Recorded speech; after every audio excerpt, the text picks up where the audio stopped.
আজকের পর্বের পাভলভের কথায় আমরা দুটি বিষয় নিয়ে আলোচনা করব। একটি হলো শিশুর কল্পনা শক্তির বিকাশ, যাকে আমরা বলি পাওয়ার টু ইমাজিন বা ইমাজিনেশন, আর সার্বিকভাবে শিশুর বৃদ্ধি বিকাশের বিষয়টি কেমন করে ঘটে থাকে। কল্পনা শক্তির বিকাশ হলো ব্যক্তির এক বিশেষ শক্তি বা ক্ষমতার বিকাশ ঘটানো, যা উপলব্ধি করা বা বুঝে ফেলা যথেষ্ট কঠিন কাজ। স্বভাবই মন কেমন করে এসব গড়ে তোলে তা জানলে তবেই আমরা বুঝতে পারবো অস্বভাবী মনের ক্ষেত্রে কেমন করে এই কল্পনা শক্তির বিকাশের বিকৃতি ঘটে থাকে, যা আমরা মনোরোগীদের বিভিন্ন লক্ষণ উপসর্গের মাধ্যমে জানতে পারি। অবশ্যই এর জন্য কিছু সর্বজনীন ক্ষমতার ভিত্তি থাকার প্রয়োজন হয়। এখন আমাদের জানতে হবে এই সর্বজনীন ক্ষমতার ভিত্তি অর্থাৎ ইউনিভার্সাল পাওয়ারটা কী কল্পনা শক্তির ক্ষেত্রে। এটা জানতে হলে প্রথমে এর জন্য জানার প্রয়োজন হবে সংবেদন সংক্রান্ত অর্থাৎ সেন্সেশন সংক্রান্ত যে প্রথম সংকেততন্ত্র, ফার্স্ট সিগন্যালিং সিস্টেম, এই সম্পর্কে কিছু জানা। অর্থাৎ চারপাশের জগতে পরিবেশে আমরা যা দেখছি একে চিত্রকল্পের মধ্যে নিয়ে আসা, যেখানে প্রধানত চোখ, কান ও পেশিতন্ত্র এই ধরনের সংবেদন সরবরাহ করে থাকে। এর সঙ্গে একীভবন বা ফিউশন ঘটে বাচিক বা দ্বিতীয় সংকেততন্ত্রর। বাচিক পূর্ব বা প্রি ভার্বাল বা প্রি ল্যাঙ্গুয়েজ শিশুরা প্রথম সংকেততন্ত্র অর্থাৎ সংবেদন সংকেততন্ত্রর বিকাশ ঘটায় সহজাত শর্তহীন পরাবর্তর ওপর ভিত্তি করে। ধরা যাক একটি শিশুর ঘুম পেয়েছে, সে ছটফট করছে, হয়তো কাঁদতে শুরু করলো। এটা তার অভ্যন্তরীণ চাহিদা, এবং তার এই চাহিদা পূরণ করার জন্য তাকে যে পরিচর্যা করে সে হয়তো সুর করে বা কিছু বলে বা পিঠ চাপড়ে বা দোলা দিয়ে তাকে ঘুম পাড়ানোর চেষ্টা করলো। সুতরাং অবাচিক অবস্থায় শিশুটি এই সংবেদন পাওয়ার জন্য সম্পূর্ণভাবে শর্তহীন পরাবর্তনের ওপর নির্ভর করবে। এইভাবে ঘ্রাণ, দৃশ্য, আওয়াজ ইত্যাদি সংবেদন সংকেতের বিষয়ে সে ইতিবাচক ও নেতিবাচকভাবে সাড়া দিয়ে থাকে, সংবেদন সংকেতের উৎস নির্দিষ্ট করে থাকে, এবং এসব অভ্যাসের মধ্যে দিয়ে ক্রমশ পূর্ণ শক্তি সঞ্চারিত হয়। এরপর সময়ের সঙ্গে সে এই সংবেদন সংকেতের বৈচিত্র্যের তফাৎ করতে শেখে, যদিও তা সে করে সর্বজনীন স্তরে। এইভাবে তার চারপাশে যে জগৎ রয়েছে তা তার কাছে ধরা দেয়, তা দিয়ে সে কিছু প্রাথমিক ধরনের রূপকল্প, চিত্রকল্প গড়ে তোলে। এই যে চারপাশের জগৎ চিত্রকল্পের মাধ্যমে তার কাছে ধরা দিচ্ছে, এটাই তার হাঁটা চলার ক্ষেত্রে তাকে যথেষ্ট সাহায্য করে থাকে। এখানে সবথেকে প্রয়োজনীয় অভ্যাস যা সে গড়ে তোলে তা হলো হাত চোখের গতিশীলতার সমন্বয়, যাকে আমরা বলি hand I coordination, dynamic coordination. এবং এইভাবে হাত, চোখ, নাক, কান খুলে যাওয়ার জন্য তার চোখের সামনের যে জগৎ, সেই জগৎ ক্রমশ বিস্তৃত হয়ে চলে। বলা যেতে পারে আনুমানিক 1.5 বছর থেকে 3 বছর বয়স অবধি শিশুর এই সংবেদন সংকেত চিত্রকল্প গঠনের পর্যায়ে চলতে থাকে। এরপর সে যখন কথা বলতে শেখে অর্থাৎ বাচিক সংকেততন্ত্র বিকশিত করে, সেই সময় থেকে অর্থপূর্ণ শব্দ সংবেদন সংকেতের প্রতিনিধি হিসেবে প্রতিস্থাপিত হয়। শুধু তাই নয়, এই শব্দ ও বাক্য দিয়ে শিশুটির নিজের মতো সংবেদনজাত চিত্রকল্প গড়ে তোলে এবং অন্যকে জানানোর চেষ্টা করে। অন্যরা বাক্যর মাধ্যমে তার সামনে যে চিত্রকল্প উপস্থাপিত করে, একে সে শব্দ ও চিত্রর একীভবনের সাহায্যে মস্তিষ্কের মধ্যে যথাযথ চিত্রকল্প, রূপকল্প গড়ে তোলার চেষ্টা করে, বারবার প্রয়োজন মতো এর সংশোধন করে। এই নতুন একীভবন প্রক্রিয়া ঘটার ফলে তার সংবেদন অর্থাৎ সেন্সেশন ক্রমশ প্রত্যক্ষণ অর্থাৎ পারসেপশনে রূপান্তরিত হয়। এই প্রত্যক্ষণ হলো প্রথম ও দ্বিতীয় অর্থাৎ সংবেদন ও বাচিক সংকেততন্ত্রের একীভবন। এরই ফলে শিশুটির কল্পচিত্র গড়ে তোলার জগৎ বহুদূর প্রসারিত হয়ে যায়, এবং শিশুটি এই ক্ষমতার বলে নিরন্তর বড়দের সঙ্গে তার জগৎ সম্পর্কে অনুসন্ধানের ক্রিয়া প্রতিক্রিয়া ঘটিয়ে চলে। শিশুর এই ধরনের শব্দ ও চিত্রকে জটিলভাবে একীভূত করার ক্ষমতা সর্বজনীন, অর্থাৎ তা সব শিশুই করে থাকে। এই ক্ষমতার বলে শুধুমাত্র অর্থপূর্ণ শব্দ দিয়ে শিশুটি এই ধরনের প্রত্যক্ষণের চিত্রকল্প, যেমন কোনো গন্ধ, বর্ণ, দৃশ্য মস্তিষ্কের মধ্যে জাগিয়ে তুলতে পারে। অর্থাৎ এই জাগিয়ে তোলার জন্য চোখের সামনে অনুসঙ্গিত প্রত্যক্ষ মূর্ত নির্দিষ্ট বস্তুর প্রয়োজন হয় না। মনে রাখতে হবে কেমন করে এই ক্ষমতা অর্জিত হয়, এটা ভাবলে তা জটিল ধরনের হলেও এটা হলো সর্বজনীন ক্ষমতা। কেননা সকলেই অল্প বয়স থেকে এটা আয়ত্ত করে থাকে।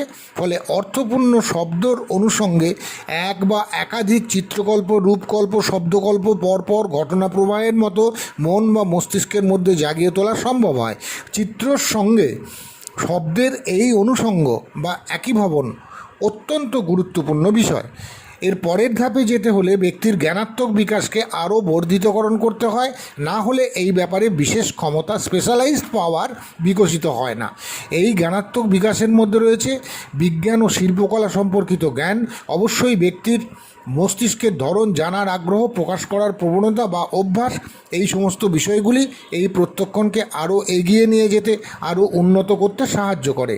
এইখানে সৃজনশীল কল্পনা শক্তির প্রসঙ্গ আসবে, যা প্রথম ধাক্কায় মনে হবে বিদঘুটে ধরনের লাগাম ছাড়া কোনো কল্পনা, কিন্তু একটু বিচার বিবেচনা করলেই দেখা যাবে ব্যক্তি তার প্রত্যক্ষণগুলিকে জ্ঞান ও শিল্পর মাধ্যমে ক্রিয়া প্রতিক্রিয়া ঘটিয়ে অত্যন্ত দক্ষতার সঙ্গে অর্থপূর্ণ ধারণায় রূপান্তরিত করতে পেরেছে। অর্থাৎ অর্থপূর্ণ প্রত্যক্ষণ অর্থপূর্ণ ধারণায় রূপান্তরিত হয়েছে, যেখানে ব্যক্তি তার অভিজ্ঞতার মধ্যে থেকে এমন কিছু চিত্রকল্প ব্যবহার করেছে যা চমৎকার ধরনের।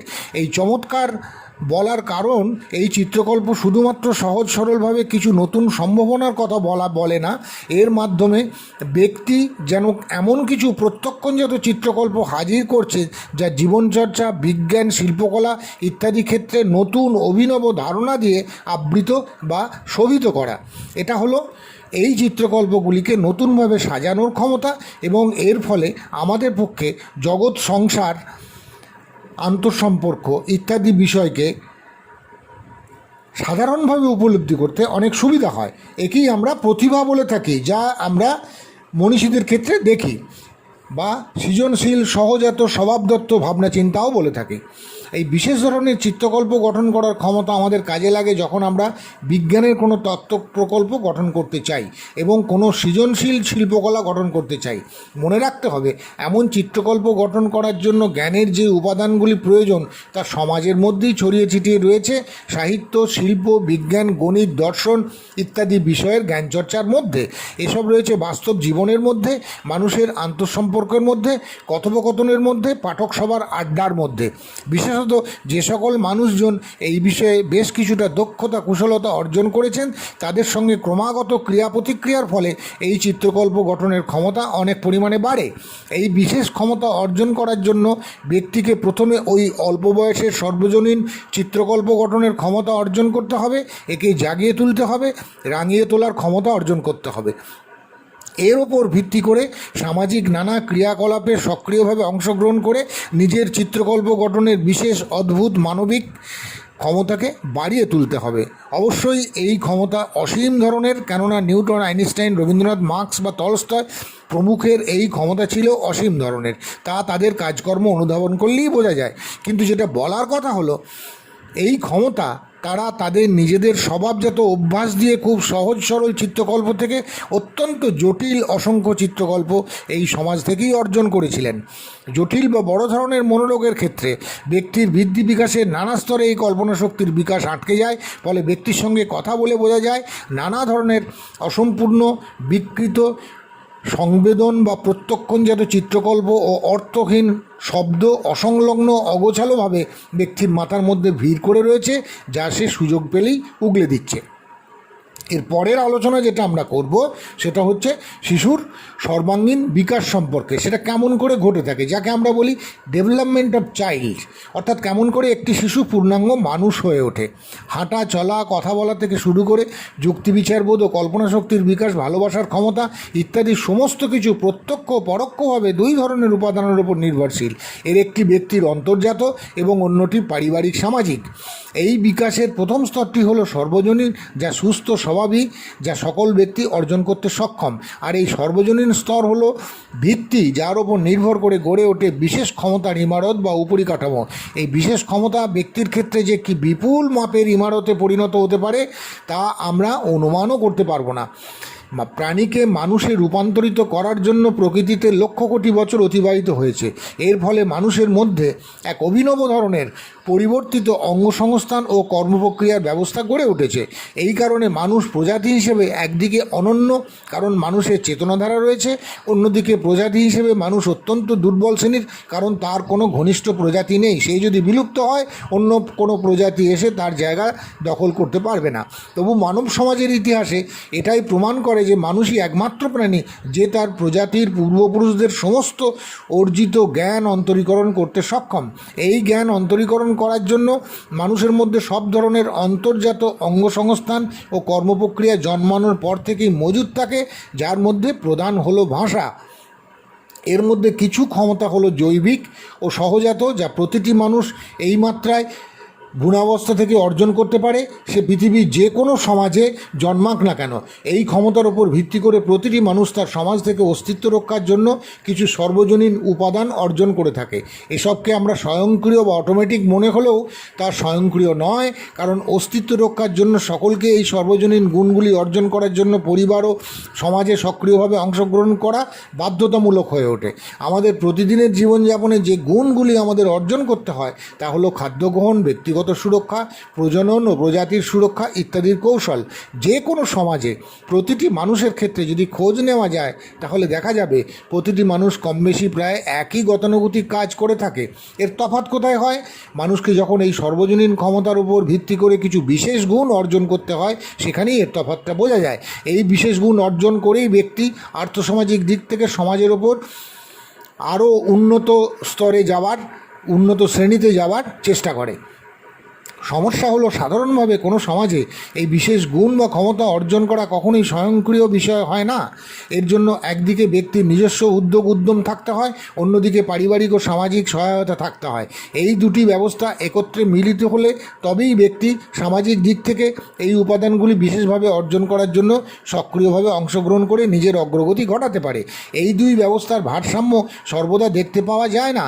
অর্থাৎ কোথাও দেখা যায় পরিবার ও সমাজে অগ্রগতি ঘটানোর জন্য অজস্র উপাদান থাকা সত্ত্বেও ব্যক্তি তা ঠিকমতো ব্যবহার করতে পারেনি, আবার কোথাও দেখা যায় যৎকিঞ্চিৎ সুযোগ সুবিধা থাকা সত্ত্বেও ব্যক্তি তার নিজস্ব ক্ষমতায় সমস্ত বাধা বিঘ্নকে অতিক্রম করে নিজের বিশেষ অগ্রগতি ঘটিয়েছে।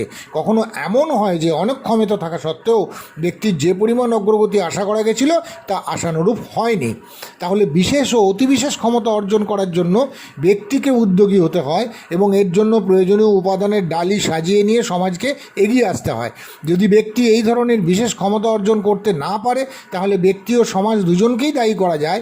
তবে শেষ বিচারে সমাজ সংগঠনের দায় অনেক বেশি, কারণ আমরা সমাজ ইতিহাসে দেখেছি ব্যক্তির যত ক্ষমতাই থাক, পরিবার বা সমাজ যদি তাকে কোনোভাবে সহযোগিতা না করে, তাহলে তার পক্ষে এই বিশেষ ক্ষমতা অর্জন করা সম্ভব হয় না। অন্যদিকে এটাও আমরা দেখেছি, সমাজে যদি বিশেষ ক্ষমতা অর্জনের উপাদানের প্রাচুর্য থাকে, তাহলে ব্যক্তিভেদে সকলেই প্রায় অনায়াসে এই ধরনের কিছু বিশেষ ক্ষমতা অর্জনে সমর্থ হয়। তাই আমরা চাই এমন একটা সমাজ গড়ে তুলতে হবে যেখানে এই বিশেষ ক্ষমতা অর্জনের উপাদান প্রাচুর্য হবে এবং যে কোনো ব্যক্তি খুব সহজে এই উপাদানগুলি ব্যবহার করার সুযোগ করে নিতে পারবে। এর দ্বারা আমরা বোঝাতে চাইছি এই পৃথিবীতে প্রতিটি মানুষের যে ভবিষ্যৎ সম্ভাবনা, পোটেনশিয়ালিটি রয়েছে, এর পরিপূর্ণ বিকাশের সুযোগ যেন জন্মানোর পর থেকে প্রতিটি ব্যক্তি পায়। এর ফলে এমন এক সমাজ গড়ে উঠবে যার অতীতে কোনো তুলনাই পাওয়া যাবে না। কারণ এমন পৃথিবীর সমাজ আমরা দেখতে পাবো প্রতিটি মানুষ তার অন্তর্জাত সমস্ত ক্ষমতার পরিপূর্ণ বিকাশের সুযোগ ঘটাতে পেরেছে। এখানে যে কথাটা বিশেষভাবে বলতে চাইছি তা হলো ব্যক্তি যে মানবীয় ক্ষমতার পরিপূর্ণ বিকাশ ঘটাবে, এর উপাদানগুলি কিন্তু সে পাচ্ছে সমাজ থেকে।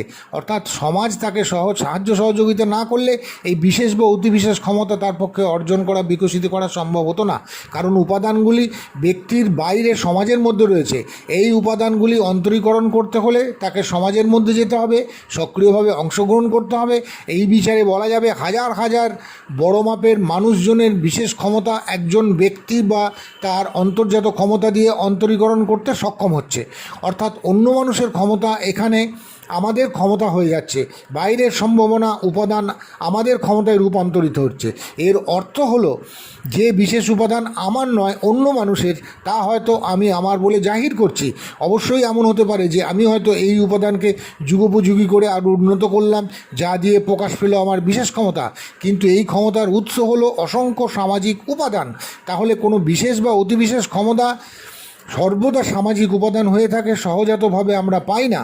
অবশ্যই এই সমস্ত ক্ষমতাকে অন্তরীকরণ করার জন্য এক প্রকার জৈবিক সংগঠন অভ্যন্তরে মজুদ থাকতে হয় এবং এক ধরনের সর্বজনীন ক্ষমতা অর্জন করতে হয়। এই সর্বজনীন ক্ষমতার ওপর ভিত্তি করে এই বিশেষ বা অতিবিশেষ ক্ষমতা গড়ে ওঠে। কারণ ব্যক্তি ওই বিশেষ ক্ষমতা অন্তরীকরণ করে তা ক্রমাগত অনুশীলনের মাধ্যমে বহিস্থকরণ করে থাকে এবং এরই ফলে তার এই বিশেষ ক্ষমতা অতি বিশেষ ক্ষমতায় রূপান্তরিত হয়। তাহলে এই সমস্ত সংক্ষিপ্তসার করলে যা দাঁড়ায়, ব্যক্তিকে যদি বিশেষ বা অতি বিশেষ ক্ষমতা অর্জন করতে হয়, তাহলে সমাজের মধ্যে যে উপাদানগুলি ছড়িয়ে ছিটিয়ে রয়েছে এসবকে নিজস্ব ক্ষমতায় সক্রিয় অংশগ্রহণ করে অন্তরীকরণ করতে হবে এবং পরে এই সব ক্ষমতাকে বহিস্থকরণ এক্সটার্নালাইজেশন করতে হবে। এই অন্তরীকরণ ও বহিস্থকরণের প্রক্রিয়া চলবে উৎপাদনমুখী কাজ এবং সৃজনশীল জীবনযাপনের মাধ্যমে। বাস্তবত এই উভয় প্রক্রিয়া অর্থাৎ এই উৎপাদনমুখী কাজ এবং সৃজনশীল জীবনযাপন, এই উভয় প্রক্রিয়া পাশাপাশি ও নিরন্তর চলতে থাকবে সমগ্র জীবন ধরে, জন্ম থেকে মৃত্যু অবধি। এই ক্ষমতা অর্জন এবং এর প্রয়োগ সর্পিল গতিতে বক্রচক্রে এগিয়ে চলে। কখনো অন্তরীকরণ বাড়ে, কখনো বহিস্থকরণ বাড়ে, কখনো অন্তরীকরণকে বিপুল মনে হয়, কখনো বহিস্থকরণকে বিশাল মনে হয়। অনুমান করতে কষ্ট হয় না। একমাত্র এই দুটি প্রক্রিয়ার ক্রিয়া প্রতিক্রিয়া ঘটলে তবেই ব্যক্তির অন্তর্জাত ক্ষমতার পরিপূর্ণ বিকাশ ঘটার সম্ভাবনা থাকে, নইলে কোনো একটি ক্ষমতা এই বিকাশের জন্য যথেষ্ট নয়। এই ক্রিয়া প্রতিক্রিয়া ঘটানোর জন্য সামাজিক ক্রিয়াকলাপে সক্রিয়ভাবে অংশগ্রহণ করার জন্য ব্যক্তিকে উদ্যোগী হতে হয়। ব্যক্তি যে অংশগ্রহণ করে এর জন্য সে সমগ্র দেহ ও মনকে কাজে লাগায়, কিন্তু তাকে পরিচালিত করে গুরু মস্তিষ্ক। অংশগ্রহণ যত বাড়ে তত অন্তরীকরণ ঘটে এবং ব্যক্তি তত অভ্যন্তরে এই সমস্ত উপাদান বহিস্থকরণের তাগিদ নিজের মধ্যে তৈরি করে। বহিস্থকরণ সফল বা বিফল যাই হোক না কেন, এ ব্যাপারে অভিজ্ঞতা থেকে নতুন উপাদানের অন্তরীকরণ ঘটে। একে যাচাই করার জন্য আবার নতুন করে বহিস্থকরণের তাগিদ তৈরি হয়। মনে রাখতে হবে, সামাজিক ক্রিয়াকলাপে সক্রিয় অংশগ্রহণের মাধ্যমে মূর্ত নির্দিষ্ট সমাজ জীবনকে অন্তরীকরণ করা হয় বিপুল মানবিক গুণ ও এই সমস্ত উপাদানের সঞ্চিত ভাণ্ডারকে।